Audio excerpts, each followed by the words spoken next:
తిరువూరు మండలం చౌటపల్లి గ్రామం కూటమి ప్రభుత్వం మెడికల్ కాలేజీల ప్రైవేటీకరణను వ్యతిరేకిస్తూ వైఎస్ఆర్ కాంగ్రెస్ పార్టీ అధినేత వైఎస్ జగన్మోహన్ రెడ్డి, ఎన్టీఆర్ జిల్లా పార్టీ అధ్యక్షులు దేవినేని అవినాష్, తిరువూరు నియోజకవర్గ ఇన్ఛార్జ్ నల్లగట్ల స్వామిదాస్ ఆదేశాల మేరకు మెడికల్ కాలేజీల ప్రైవేటీకరణ వ్యతిరేకిస్తూ కోటి సంతకాల సేకరణ ప్రజా ఉద్యమం రచ్చబండ కార్యక్రమంలో ఎన్టీఆర్ జిల్లా వైఎస్ఆర్ కాంగ్రెస్ పార్టీ ఉపాధ్యక్షులు యరమల రామచంద్రారెడ్డి, పార్టీ ముఖ్య నాయకులు, కార్యకర్తలు ఈ కార్యక్రమంలో పాల్గొన్నారు.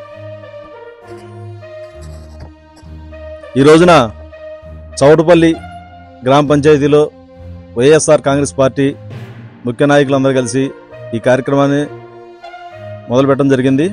ఈ కార్యక్రమం ముఖ్య ఉద్దేశం ఏంటంటే, ప్రీతమ నాయకుడు వైఎస్ఆర్ కాంగ్రెస్ పార్టీ అధ్యక్షుడు జగన్మోహన్ రెడ్డి గారు గత 5 సంవత్సరాల్లో ముఖ్యమంత్రిగా ఉన్నప్పుడు 17 మెడికల్ కాలేజీలు తీసుకొచ్చారు.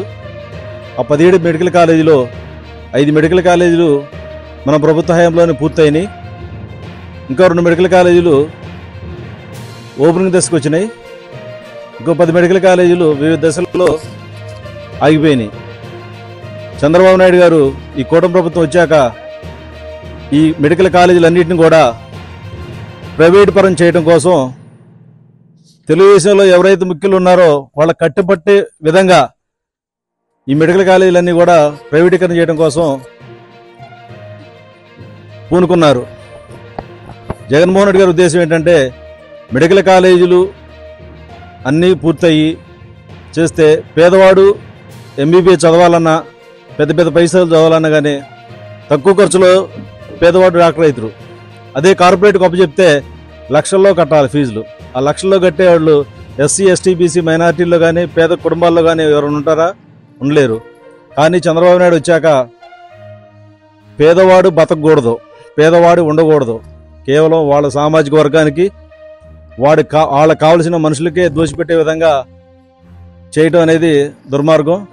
ఎందుకంటే చంద్రబాబు నాయుడు బుద్ధి, గత సంవత్సరం విజయవాడ వరదలు వచ్చినాయి. వరదలు వస్తే ఆ వరద సహాయానికి ఎలా చేయాలో అర్థం కాకపోతే అధికారులు చెప్పారు. జగన్మోహన్ రెడ్డి గారు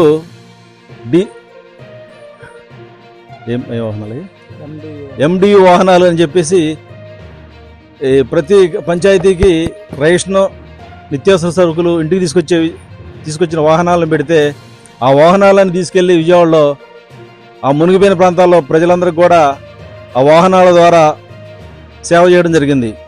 చంద్రబాబు నాయుడికి ఎమ్మటే మనసులో పడతాయి. ఈ వాహనాలు చూస్తే జగన్మోహన్ రెడ్డి గుర్తుకొస్తారు. చంద్రబాబు నాయుడు ఎవరు గుర్తురా? అట్లా చూసిన వాహనం ప్రతి ఒక్కరు కూడా జగన్మోహన్ రెడ్డి గారు పెట్టే వాహనాలు. జగన్మోహన్ రెడ్డి గారు వచ్చి అక్కడ ప్రజలే సేవ చేసినట్టుగా కనిపించింది కాబట్టి ఎమ్మటే ఒక్క నెల జరగకముందే ఆ వాహనాలు మొత్తం రద్దు చేసి అతను చంద్రబాబు నాయుడు మూర్ఖత్వం ఏంటో చూపించాడు, ఆ శాడిజం ఏంటో చూపించాడు. అలానే ఈ మెడికల్ కాలేజీలు 17 మెడికల్ కాలేజీ పూర్తయితే ఈ రాష్ట్రంలో జగన్మోహన్ రెడ్డికి పేరు వచ్చింది, చంద్రబాబు నాయుడికి పేరు రాదు, పవన్ కళ్యాణ్కి పేరు రాదు. ఆ ఉద్దేశంతో జగన్మోహన్ రెడ్డి గారు ప్రవేశపెట్టిన ఏ పథకం కూడా ఉండకూడదు, ఏ పని కూడా సాగకూడదనే కక్షతో, కేవలం జగనన్నమైన కక్షతోనే ఈ కాలేజీలు తీస్తున్నారు. కనుక మనందరం కూడా జగనన్న పోరుబాటకి మనందరం మద్దతు పలికి ఈ కూటమి ప్రభుత్వానికి చేసే అరాచకాలకి చరమగీతం పాడి రాబోయే రోజుల్లో జగనన్ననే మళ్ళీ ముఖ్యమంత్రిగా చేసుకోవాలి. అలానే నిన్న ఉద్దు తుఫాను, ఇది మోతీ తుఫాను ఒకటి వచ్చింది. ఆ తుఫాన్లో సచివాలయ వ్యవస్థ చాలా బాగా పనిచేసిందని చెప్పేసి అధికారులు మాట్లాడారు. ఇప్పుడు ఆ సచివాలయ అధికారులు కూడా నిజంగా భయం పట్టుకుంది. ఎందుకంటే ఆ సచివాలయం తీసుకొచ్చింది జగన్మోహన్ రెడ్డి గారు, దాంట్లో ఉన్న ఉద్యోగస్తులు మొత్తాన్ని సమకూర్చింది జగన్మోహన్ రెడ్డి గారు. వాళ్ళు ఎక్కడ తీసేస్తారని చెప్పేసి వాళ్ళు భయపడుతున్నారు. కనుక చంద్రబాబు నాయుడు లాంటి ముఖ్యమంత్రిని మనందరం ఏకమయ్యి ఆయన చేసే అరాచకాలకి అడ్డుకట్ట అయిపోతే మాత్రానికి ఈ రాష్ట్రం పరిస్థితి చాలా దారుణంగా ఉంటుంది. మనందరం కూడా జగన్మోహన్ రెడ్డి గారు ఈ తలపెట్టిన కోటి సంతకాలు, ప్రతి గ్రామం నుంచి 500 సంతకాలు, మన కాన్స్టిట్యూన్సీకి వచ్చేవరకు 60,000 సంతకాలు సేకరించి జిల్లా పంపించాలి. జిల్లా నుంచి రాష్ట్ర కేంద్ర కార్యాలయం పంపించి అక్కడి నుంచి మన మాజీ ముఖ్యమంత్రి జగన్మోహన్ రెడ్డి గారు గవర్నర్ గారిని కలిసి ఈ ప్రైవేటీకరణకు వ్యతిరేకించి ప్రైవేటీకరణ ఆపుతారని చెప్పేసి జగనన్న కళ్ళగన్నారు. కాబట్టి మనందరం కూడా జగనన్నతో నడుద్దాం. రాబోయే రోజుల్లో జగనన్నని ముఖ్యమంత్రి చేసుకోవాలి. మొన్న మన జరిగిన ఎలక్షన్లో మన 384 ఓట్ల మెజార్టీ వచ్చినాయి. కానీ మనం కాన్స్టిట్యున్సీ మొత్తం మీద మనం మెజార్టీ వచ్చింది అనుకున్నాం. కానీ మన ఓట్లు కూడా పోయినాయి.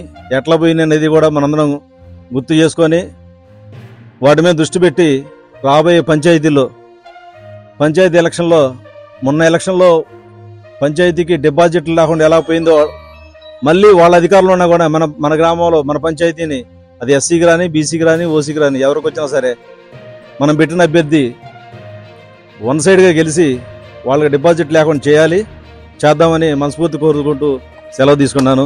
జై జగన్, జై జగన్.